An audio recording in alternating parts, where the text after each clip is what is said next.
The basic or the general definition of sustainability is meeting the needs of the present without disrupting the resources for the future. That's the most general definition that you'd hear about sustainability. And personally, for me, what I think about sustainability, I look at the whole system sustainability, looking at personal well-being, social justice, economic stability, as well as the environmental balance. So looking at every aspect of sustainability, not just the environment, because I think there's a general idea that sustainability has everything to do with the environment, and it's not. It's really about every single aspect of life. And that really draws into what permaculture means. And permaculture is also, when it first started, it started out as permanent agriculture, as quoted by Bill McKibben, who's the founder of permaculture.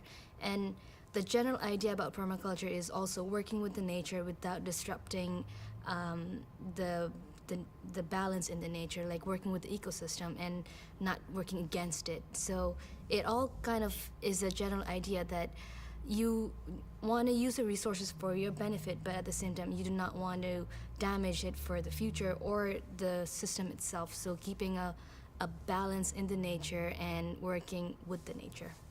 We have to build a society where we know, not only know where the food comes from, but our food should come from somewhere that's close by, like the local economy. And let's just take, for example, if all of a sudden we were cut off from the outer world where our food's coming from, how would we survive? So we have to be able to prepare ourselves to become self-sufficient when something drastic happens. Like, so let's say we don't have any transportation to get food from California, we got to be able to have the food that we can grow here. And the systems like aquaponics and hydroponics and greenhouses, it kind of enables us to make food here. We have a very like a severe climate here in New England. Like, we don't have the growing season all throughout the year, and we have to try to find a way and be innovative about it. And like in the last couple of decades, we've kind of developed the technologies that we have now that enables us to create the food that we want. So having aquaponics and using the water with that to grow vegetables and having greenhouse all in one place allows us to not only know where the food's coming from, but also be able to eat the food that's being grown right in our backyards. And I think that's really important. And at this age, like, there's so many like things that you hear about the GMOs and all the, I don't know, there's so many bad things about food that you hear, and not being able to know what's going into your food is very important. And that's not just for like the resiliency part of where the food's coming from, but it also affects like what you're consuming and how that affects your personal well-being. Like, you're eating fresh food rather than the food that has been preserved for a couple of weeks before it gets to your table. So you don't know what's being added to the food there. And I think that really should be how we look at food. And kind of another thing that I'd add to that is that it kind of helps the local economy. Like, you're getting the food, but you're also helping the people in the community to be a part of growing the food that you're eating. Food, or the process of preparing food, is a social act. And I've kind of learned this throughout like my school years. Like, I took a class on sustainable food systems, and everything that I would hear is that food, or preparing food, is a social act, not just about filling your belly and getting the calories. It's not. Well, the American society has kind of shifted away from that. And I recently watched a documentary that I would recommend. It's called Cooked. And it goes and exploring how food has kind of evolved throughout the society, like not just society, but through animals, from other primates to human beings, and how it's an integral part of a society. Like, in other cultures, you take hours and hours to make food just for one meal, whereas I think it's quoted that in the U.S., an average family or a person spends an average of like half an hour to prepare for a meal nowadays, whereas in like 30, 40 years ago, it would be at least an hour or 2 hours. And it kind of scientifically shows that the more time you take to prepare food, kind of working with the others, it kind of elevates your social factor in the community. And just as with having community gardens, you go to a garden, first of all, you get to be outdoors, or you get to be around other people who are working outdoors, and you kind of look after your plot, you grow your own food, but at the same time learn from someone else who knows about some other crop, because we don't know everything, and it's a really great opportunity to be able to learn from someone else who knows about these things, and you're knowing what you're putting into that soil or the food that you're growing, that you know you'll be able to harvest and eat it by yourself. And it's a great feeling to be able to grow your own food and eat it yourself. The idea of the food desert, that there are areas where there's nothing in the community, like you don't have a means to get there, and also the idea that what do you do with all the raw ingredients now? Because I think the culture now is that everything comes so easily, that it's so easy to prepare. Like there's prepackaged food, you just have to microwave and then you have a meal ready. And I think that's kind of, I don't know, made the, well, that's kind of helped us, kind of made us forget how we cook food. So if someone gives me some raw ingredients that I've never really cooked, I don't know what to do with it. So I think when you have a community garden, some people might be really good with cooking, and they can share a recipe about how to cook Brussels sprouts the right way, or the tastier way and the healthy way, or how do you cook an eggplant that's not just eggplant parmesan. That's the most famous thing I know of, and things like that. And one other thing that would be really helpful is getting the children involved, because they really kind of motivate their parents to be a part of this too. And we want to make sure that when we get the community garden up and running, we want to involve the children to be a part of it, so they invite their parents, and the parents kind of learn. And I don't know, getting people involved at a younger age is more effective than trying to influence all the older generation people. There has been the theory about peak oil for many years, and no one really knows where peak oil is going to be. Like, we think it was going to happen 5 years ago or in the next 5 years, but we never know. And there's always so much oil that's being excavated from somewhere, and we still have so much oil, but it's going to end. We're not going to have oil all forever. So the idea about the oil dependency is huge in food industry, because an average carrot in the US, I think, travels an average of 1,500 miles to get to your plate. I think that's a statistic I heard some time ago, and I think it's very true, because when you go to the supermarket, if you look at a fruit, it's mostly always from California or somewhere in Mexico, or it's coming from such long distances, traveling so many miles to get to your plate. And there's so much oil just being used to transport the food from that location to here, when you can perfectly grow or eat vegetables that's grown locally around here, that's available around here. And another piece, or another aspect of oil that comes into the food industry, is the oil that's being used to actually produce the food. Because when you're getting food shipped from such long distances, the food that's being grown there is being grown in really mass quantities, and in order to do that, you really need to have really big equipment. Otherwise, you'd need like 2,000 people in a farm to be able to produce that much food. So you're using equipment that uses oil. So there's another embedded oil added to the food production that you're getting here in the big grocery stores. So now when you have food being grown locally, you have your garden in your backyard or the community garden where you can walk to. You're investing your own energy to grow the food. You're not using excessive oil to like run a big piece of machinery to grow the food.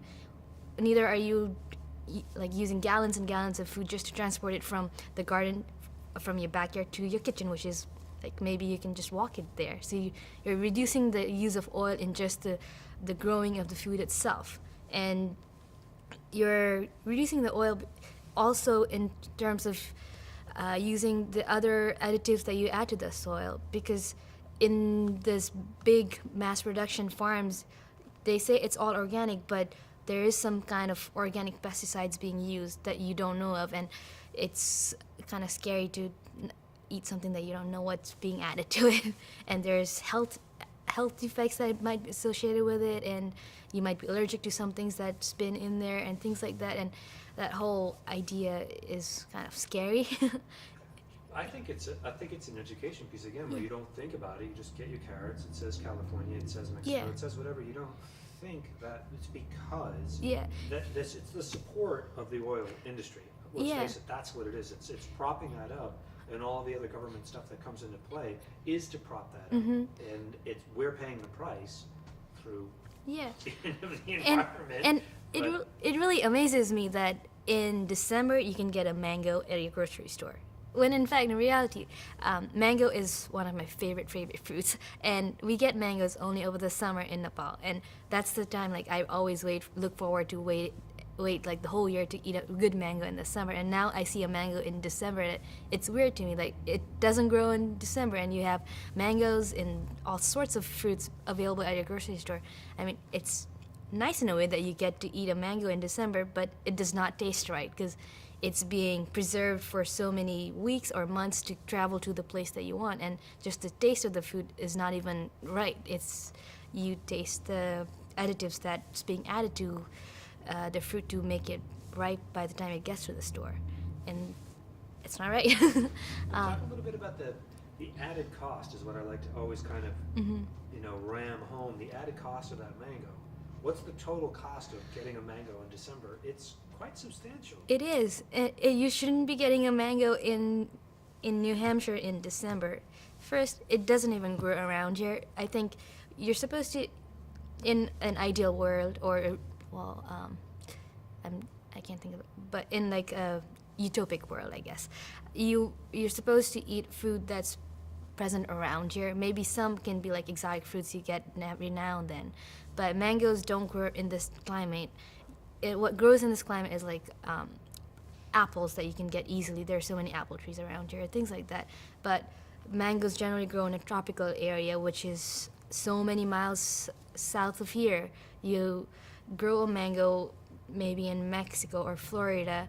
You have big farms where people have to grow and then pick it up before it goes bad, and then put some additives so that you preserve it long enough so it travels all the way to here, which nowadays there are air flights, but I don't think the food travels on air flights because it's going to be really expensive, and it has to go through ground, so it takes at least 24 hours to, it has to be in a container for at least 24 hours to get to the grocery store. And then there's another time that's added to actually put it out there and for people to buy it.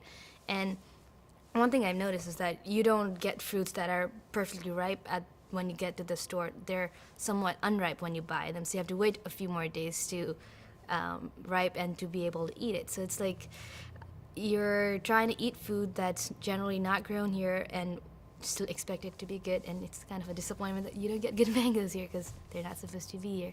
And another big thing about food that I try to kind of educate from my own knowledge is that we should try to eat seasonal foods around here, and we shouldn't really try to eat food that you can easily get around here instead of expecting to get all the fancy food that you hear about on TV and things like that. I think it's better to try other foods when you're somewhere else and try to eat more local and seasonal and food that's grown around here, so that you're reducing the carbon footprint of the food that you're eating and the lifestyle that you're living, and reducing on the oil consumption through food and the cost of preparing as well.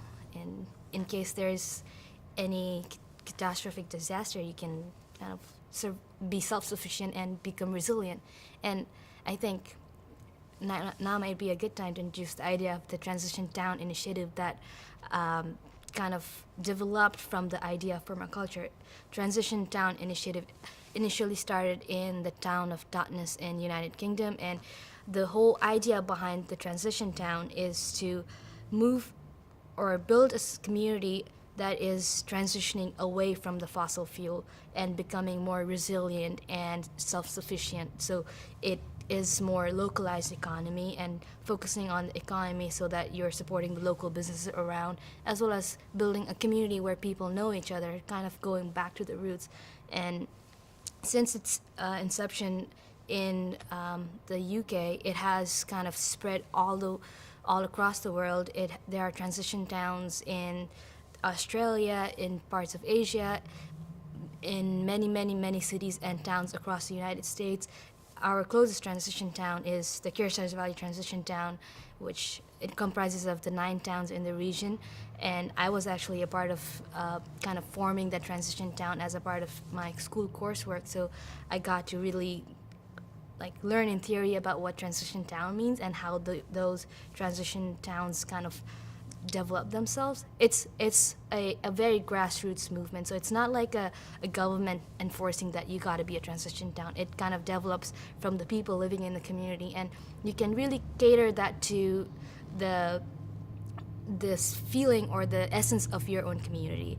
And for example, there is I don't remember the name, but there is a transition town in the US that is really focused in just maintaining the downtown of the community. Like there used to be little shops there, so the people in the community wanted to like just preserve the tiny shops that were in the downtown and made that the focus of the transition town. And there are others that wanted to save the gardens in their community, so that was their focus of the transition town. And it's not like a set guidelines of things that you have to do all these things. It's more so like whatever your community needs and whatever the community people decide that is the best for their downtown, that becomes the focus of the transition town. And I think with all the revitalization projects that's happening in Franklin, it would be the perfect time to get started on a transition town, that it would not only just help Franklin be recognized internationally for that, but also kind of bring the community together, because in an ideal transition town, there are workshops or events or things like that where you bring community members together, have a book reading, everyone reads the same book, has a book discussion and kind of work on same things. So it's more like a social thing rather than like an added extra thing that you have to do on top of other things. So it's a lot of community building that goes on into the transition town process itself. In a transition town, you're doing the same. You're applying the principles of permaculture into the city or the town itself and the way the city functions. So that would be I think the basic definition of a transition town. And it's a people building the movement. It's not a government top-down approach. It's the local people, the residents of a community coming together to do something that's going to benefit them and the community that they live in, to create a community that's going to work for them and however they want it to be. It can be a community, for example, a community that just focuses on saving the trees in the parks, or it could be a community that wants to bring in more buses or solar panels in the towns. It could be anything that whatever fits best for the society or the community that you're living in. At Kobe Sawyer, we've kind of had a big interest on permaculture. I think we were one of the very first schools to offer permaculture design certification course as a course itself that we get credits for, and that's how I got my permaculture design certification back in 2012. And the class has been offered every year.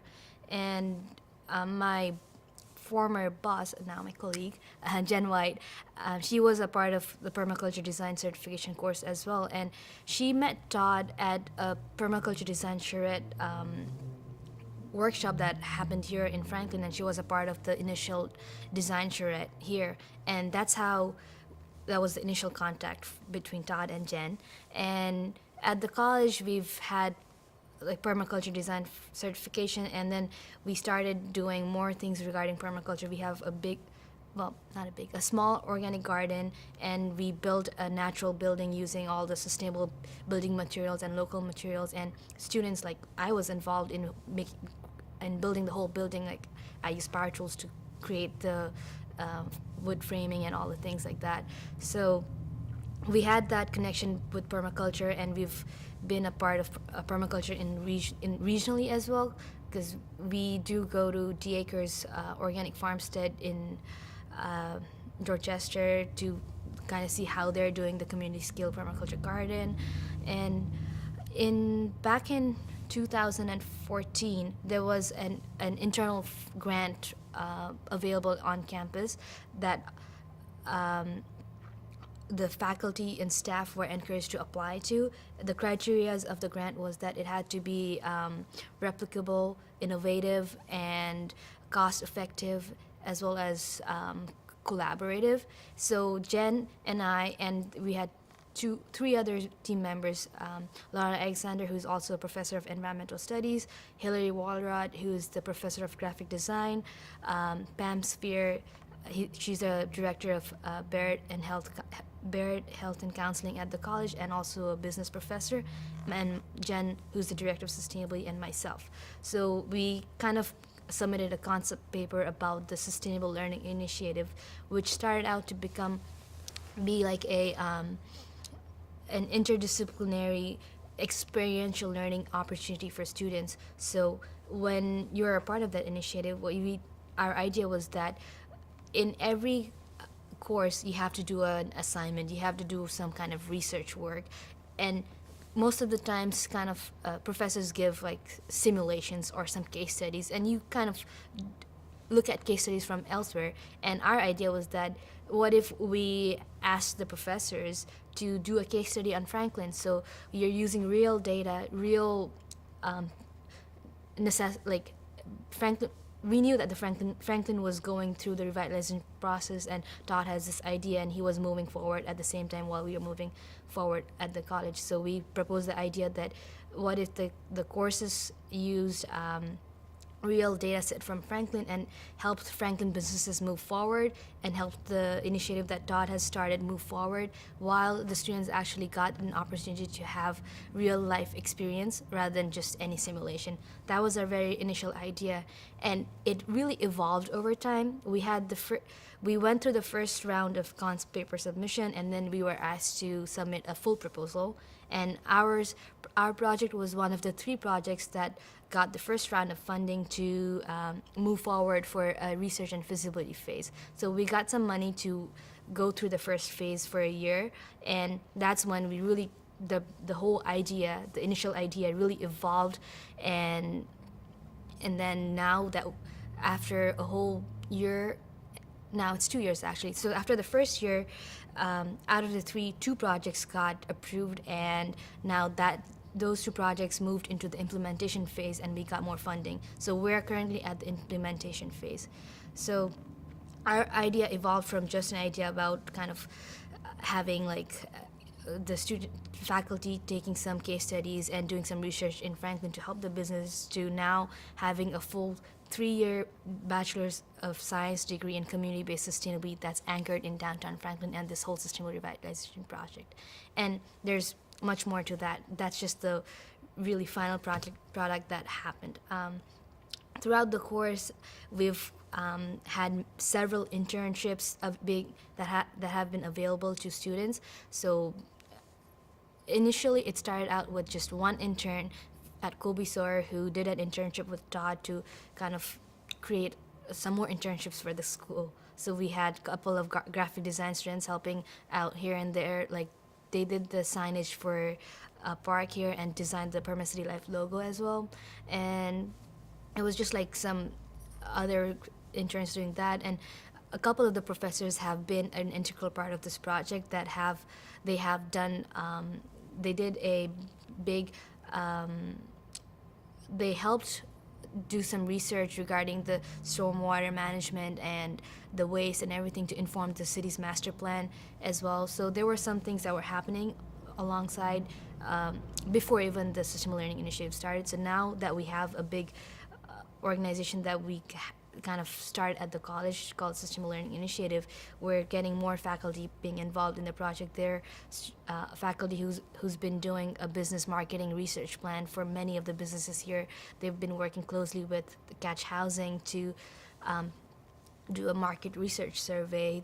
They've worked with the city to create a parking management plan, and also there's interns who are working with some of the businesses, such as the Take Root Co-working has 2 interns, one who's helping with their business plan, and there's another one who's helping look at the some of the other aspects of the business. And there's an intern, actually a couple of interns working with Outdoor New England, 2 who are helping with marketing plans and looking at the GIS mapping for the biking trails. So we have many students involved in the project. And what grew out as just Kobe Soar's initial initiative has now become really big, and we have other schools and institutions wanting to be involved. Recently, Proctor Academy has been really interested in the project, and they're starting their own interdisciplinary studies, very similar to the Sustainable Learning Initiative that we had at Kobe Soar. So they're starting their own initiative and started to becoming involved in what we're doing here. And at Kobe Soar, now that we started out as something really small, has grown really big. We have a major 3-year degree major. Other schools are getting involved, so we're trying to create a framework that's going to allow all these institutions to become involved in a way that we're not replicating the things that we're both doing, and trying to become efficient in what we're doing and effective as well, so that whatever each of the colleges are doing is actually helping the businesses and the Perma City Life move forward with all their initiatives and the goals that we have.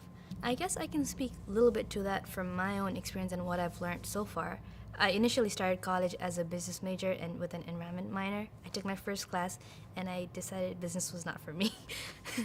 But anyways, I've taken business courses. So, and even working in the field of sustainability at the college before I started getting involved with the community development part of things, it's always hard to make a case for financial sustainability in any work that's related to sustainability or green. Everyone thinks it's an expensive investment.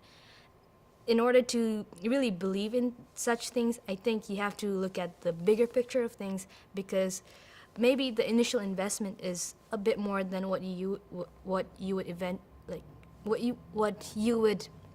pay to start up. But if you look at the bigger picture, the long-term return on investment is huge. For example, everyone they kind of debate whether they should get solar panels or not because it's expensive. But if you look at the bigger picture, you may be paying more the very first time you install it, but over 10-20 years you're saving money on the whole thing. You don't even have to pay for electricity anymore because you're generating it on site. So looking at the bigger picture would be helpful in terms of kind of convincing someone that it's a financial profitable investment in sustainability. And another thing to look at is that at this day and age, social justice is a really big part of things. You might be able to get things for cheap, but that does not mean that it's ethical in all aspects of how the thing was made. And I think that's something that we have to look at. And now that people are being more vocal about human rights issues and social justice issues, I think it's really important for any business to look at that aspect of things and making sure that you're doing things right, not just for trying to make money, but doing things right for the environment, for the people, and really kind of having a well-rounded approach on every single aspect of things, because it's important at this age. And I mean, as like a general normal person, I would be attracted to buying things cheaper because I'm saving money. But now that I've kind of had the bigger perspective of things, I try to look at things that actually are ethically made, because it's the right thing to do, and it's a common sense kind of thing to do as well. If you turn on the TV, all you see is advertisements for new phones, new cars, medications. That's all kinds of advertisements you see, and if you watch TV, you are bound to end up buying one of the other. And if you look at I think majority of the population now owns a phone, mostly a smartphone, and I think it's rare to see someone with the old flip phones because they don't exist anymore. And I think people are getting so addicted to cell phones and any kind of consumer products that you try to get the newest one, the latest one, as fast as possible as soon as they get out. I mean, iPhones, when they come out, there's so much weight that people they've had that phone for a year and then they had to exchange to get a new one. And it's just that there's so much products that's being manufactured at the same time it's being thrown out and not being recycled properly, or it's just going into the landfills.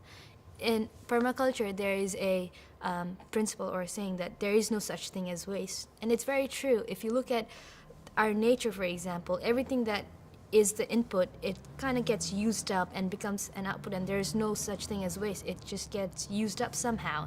In terms of growing food as well, if you look at a farm, you may have you have you have plants growing, and then you have some animals. If they coexist among each other, because what the animals need plant to eat, and animals produce the manure, and that could be used as compost for the plants. So it's a whole cycle of things. So looking at the nature and adapting from that into our own human lives, it's, I think, very important to make sure that we're not wasting a lot more than that we're consuming, that we should create a balance of things. And even if we're consuming, we should make sure that we are trying to place our waste properly, because a lot of the things that you're buying right now could be recycled somehow. And I think recycling is such a big I think it's one of the most visible green things that you can do, but it's not the most effective way of looking at things. I think reducing is more effective than recycling,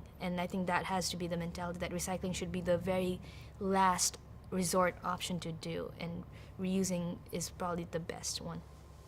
The idea of permaculture is kind of going back to the roots, going back to the things that were like decades ago, like centuries ago maybe, looking back at the communities, the way that people used to live centuries ago, but now with the means of like the innovative technology that we have, that's making things a lot easier, but still not forgetting the family aspect of things, the community aspect of things, like living with your grandparents, eating food at the dinner table with everyone, or helping your mom make food when you're younger, things like that, so that you're not feeling distance from everyone. I'd say it's fairly true to say that if you look around, mostly among the millennials, you'd see everyone with a cell phone, and if you're in a group of people, everyone will be looking at staring at the cell phone, doing something rather than talking to each other. Even on subways, I think I did read somewhere that in a train, people used to be reading newspapers or books or talking to someone, but now everyone's phone is on their hand and everyone's looking at their cell phone when they're traveling to places. And I think that's distancing yourself from the physical contact with the other people and having that conversation with someone else, and also knowing your neighbor, and you're kind of encased in a bubble of your own digital world now. And not just digital, but like doing things by yourself, and reducing the personal connection with other people, knowing your neighbor, and that's kind of fading away and having a big impact in society, because people don't know their neighbors anymore, and that's not good. For me, when I was back home, I would walk everywhere and I would run into people I knew. With my mom, she knew people, and now it's kind of hard to kind of start the conversation with someone else, because maybe you see them on Facebook, but you never really met them personally or never had the conversation personally. So you kind of know everything about that person's life because you follow them on Facebook, but you don't really personally know them. And you're living in the digital world, which is kind of sad. So I think permaculture can really change the way that the society is kind of segregated right now. It will bring people together, because the whole idea of permaculture is kind of going back to the roots, living kind of the traditional way, but at the same time a bit more like with a modernized twist on traditional living, I guess.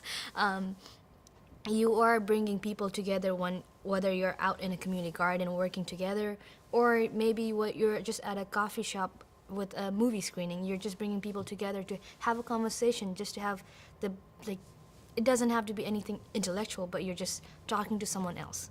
I think that really brings, I don't know, personal satisfaction, or you kind of feel happy when you're talking to other people rather than being by yourself for hours. Like when you're home by yourself all day, you might go crazy at the end of the day if you haven't had any human contact. And we're social animals. We need to be around people. And I think permaculture can help bring that social sense within the community back into the community, where people are kind of segregated and they are living their own individualistic life. And I think you can definitely use the principles of permaculture and the transition town movement to kind of bring that back and have a more simple way of life, and not have to really live in that digital bubble that people are living right now. And I think that's really drawing everyone apart from each other, and it's kind of hindering the development of people in certain aspects as well. That is actually a big aspect in the transition town movement about skill sharing and barter, because I may know how to do woodwork and someone else might know how to do the metalwork, and I might need some metalworking done. So you can kind of create a time bank of things where you kind of help someone else with something and someone else would help you. So there's this whole idea about time banking and skill sharing in communities as well that you start out. And it used to be that way many, many years ago. And I think it's kind of bringing it back because it actually is beneficial for the people involved in the community, and you can get things done cheaper and also help with someone else by sharing the skill that you have and get some recognition for what you've done as well. And I think that's really important, and I think that's the best way to kind of pass down what you know as well. Right now, what the world measures as a metric of progress is the gross domestic product or national product, those two things. But there is another idea that was kind of introduced into the transition town movement, is the idea about the gross national happiness that not just looks at the money aspect of things, but looks at the economics as well as the environmental, the people's life, the health, and looking at all the socio-economic factors that affects the progress of the people. And I think that might be a better way to look at measure the progress of the people, looking at how much time they get to spend with their family, how much they get to spend outdoors or doing things that they actually enjoy rather than working 100 hours a week. Because I've seen people who've worked that long, and I don't know how they manage to do that. And I think I would never want to be that person who works 100 hours a week and doesn't have time to do anything that I want to do.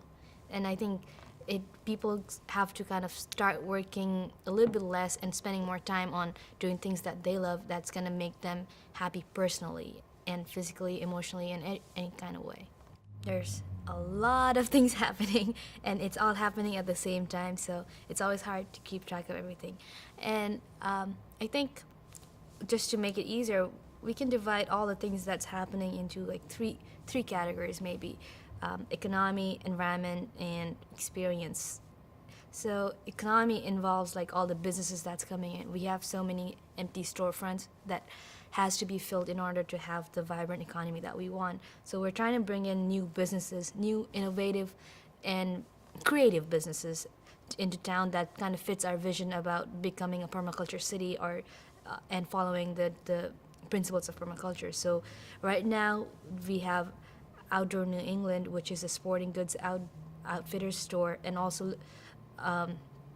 which has a focus on education as well as experience. So they're leading rafting trips in different rivers around New England, as well as doing some educational programming with schools such as Tilton, and now I think they just started doing educational programming with MIT.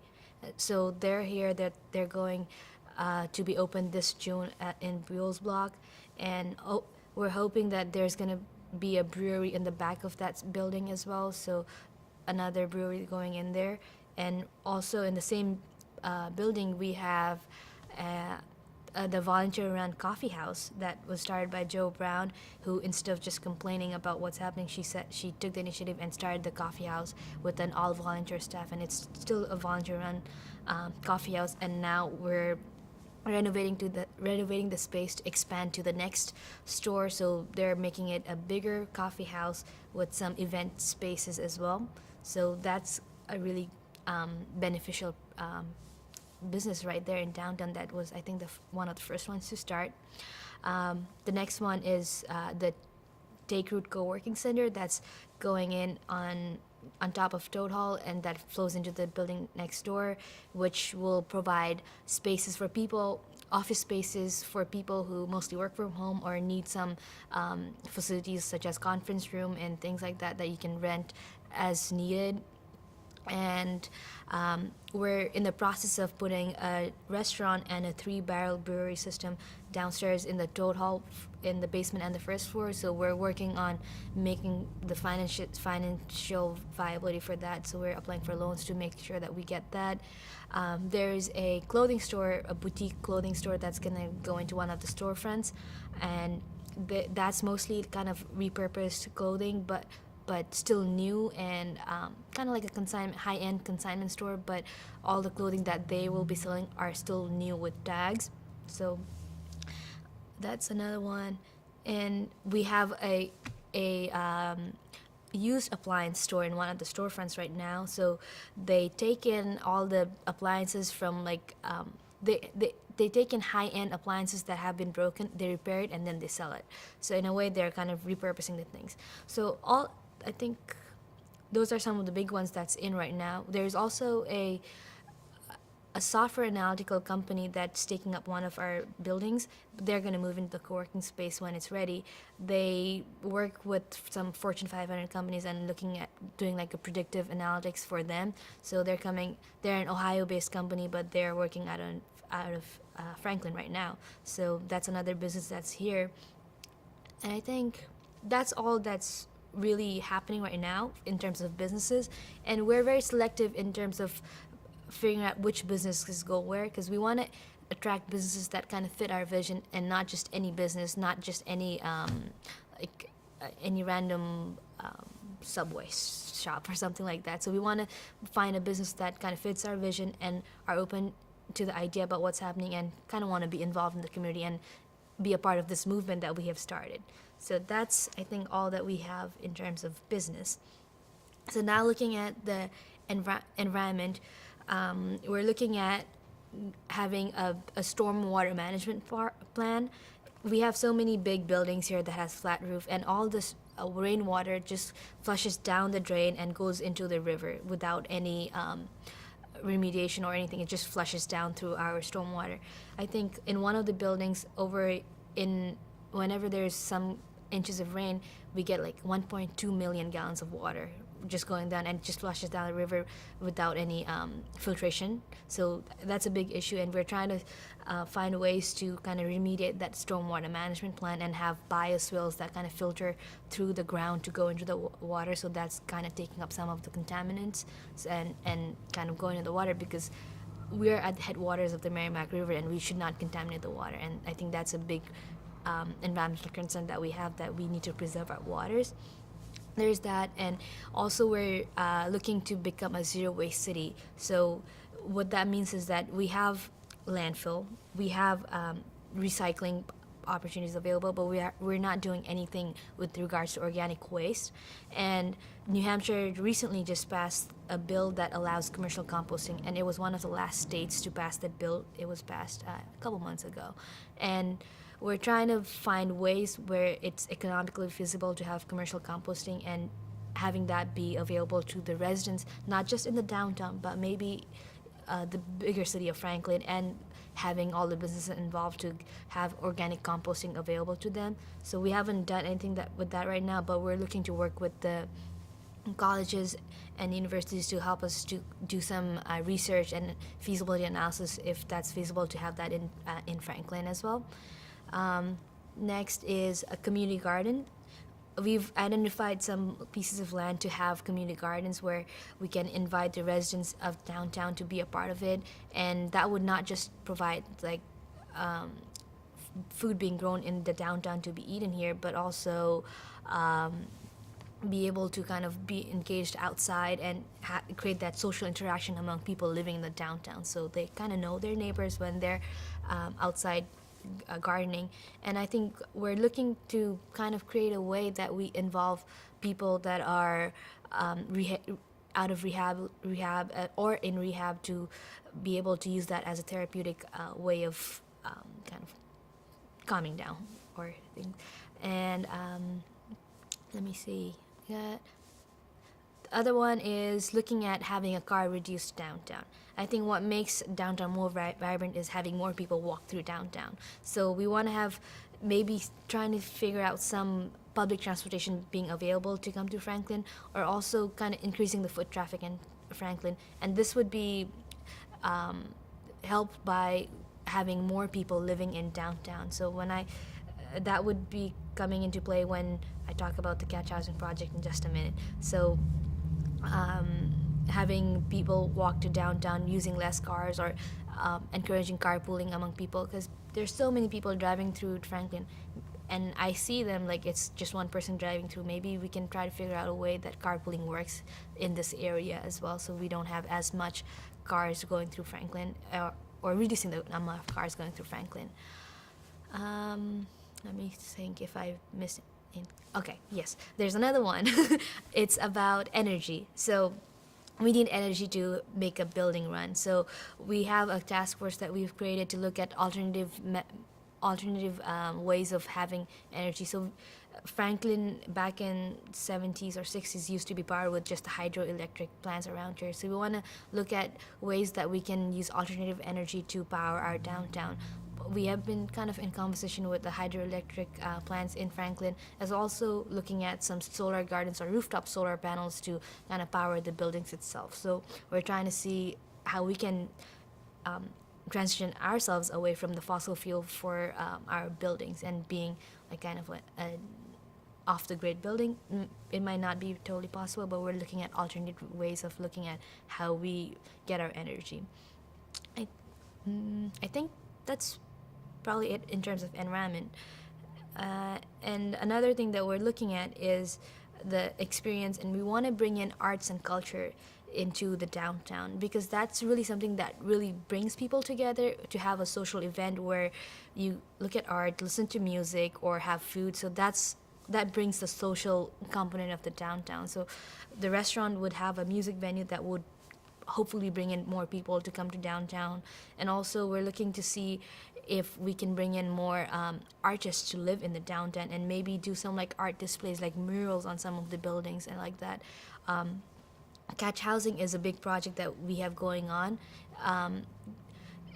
They've Catch Housing. It's a nonprofit business that's based out of Concord, and they've bought the Riverbend Mill, and they're transforming that building into a 45-unit apartment that's focused more on the design and the quality of building, and they've kind of integrated permaculture into their design as well, and their focus is to create spaces that's affordable but has a good quality as well. So they're not compromising the quality just because they're going to be kind of on the cheaper side of rent, and it's going to be kind of a rent controlled building once you get in. So you have to apply if you make within certain income range, you are eligible to apply for that housing.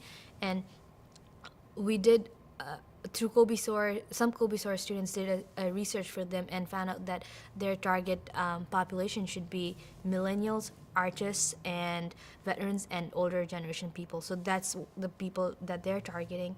And one of the unique features that they're also having is that common spaces where people will want to hang out, like having courtyards available for people to just spend some time outdoors as well as indoors, and also having some artist studios where some artists living there can share so that they can produce their artwork, because artists don't make much money to be able to afford much. So we're trying to bring in a variety of mix of people to the downtown. So when that building is done, I think there will be about 100 people moving into the downtown, and that's a big number of people for this downtown when there are so many places vacant, and that would kind of increase the density of population. One of the bigger projects that I forgot to mention is the Stevens Mill project that we're working on. We have an investor who's interested in buying the building, and he wants to transform that big building into almost like an innovation district where we have so many things happening that makes it into a sustainable center. One of his big projects is looking at hydroponics, aquaponics, and greenhouse. So having those three systems all together and producing food there and making it kind of like an urban agriculture center. And he also wants to work with a mushroom farmer who's just contracted with Whole Foods to create, like, I think he has to produce 10,000 pounds of mushroom a week now that he's just contracted with Whole Foods. So he's in conversation with them to bring that guy in as well. So that's a big project. And then we're looking to put in also a maker space that has variety of tools available that you can rent out of at a time. So we're looking to have like a metalworking machine, a CNC machine, so people can use them as a part of their hobby or kind of get trained, or also it would serve as a vocational center for the city of Franklin, and Franklin High School students can come in and learn all these skills, because that's some of the skills that some of the companies around here want. Like a CNC machinist is very high in demand, and we want to kind of be able to train people there using the maker space. So we have that idea, and we're exploring ways to make that happen as well if the building goes through. He also wants to put in some market rate housing on the upper levels of the Stevens Mill, so that we have some high-end income people living in the downtown as well, and as well as having like a something to do with health and wellness, like having a spa or a fitness center into the building so people can go in and exercise. Some restaurants overlooking the river, because Stevens Mill is a big building. I think it's 200,000 square feet of space, so there's a lot of space, and we were trying to figure out what's the best way to utilize all the space and being innovative, and as well kind of helping the vision and bringing in businesses that kind of help the economy and bringing in jobs into downtown as well, because I think that's one of the things that's going to draw people in. When the mills left, all the jobs left, so if we try to bring the jobs back, people are going to come back and they want to live in Franklin and want to be a part of this. And I think that might help us fill all the empty vacant storefronts right now as well.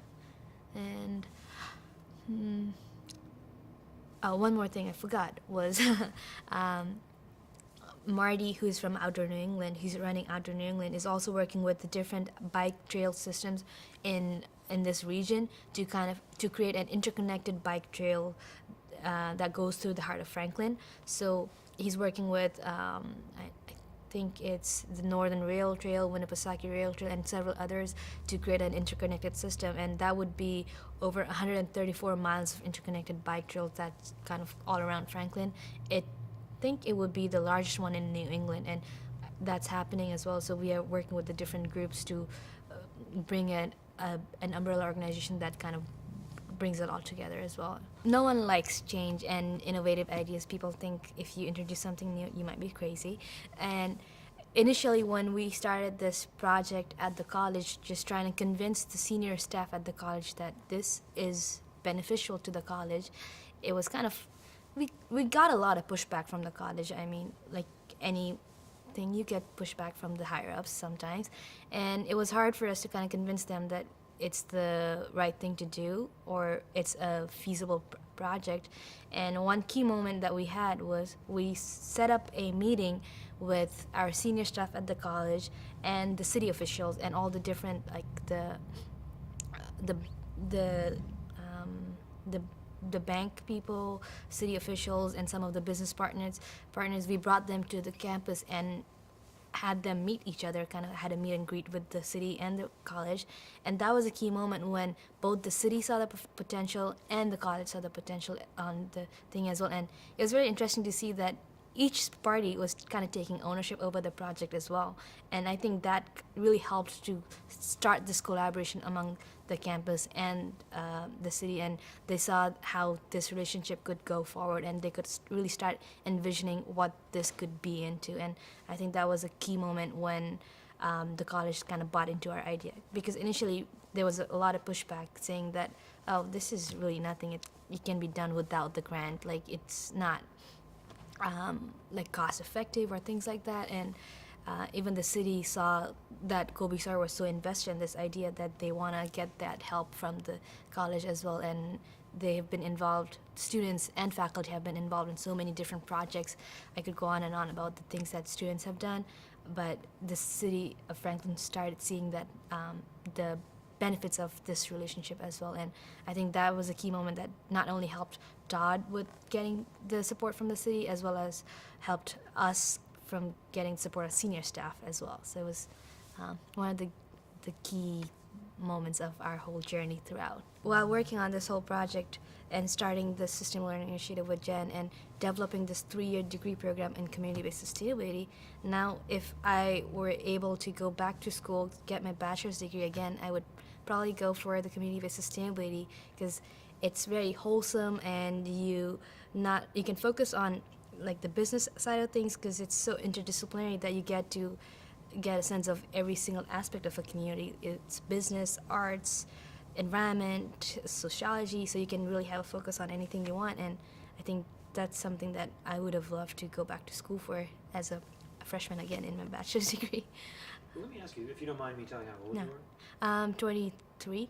So you're a 23-year-old young woman. You want to be successful. Mm-hmm. You want to make Yeah. money. You want to have Yeah. a house maybe someday. I mean, so this isn't about a commune and No. bathing in the river No. and singing. you So know, it folk goes back. songs. It goes back to me going into business because I mean, business is something you learn, and you learn how to make money in business.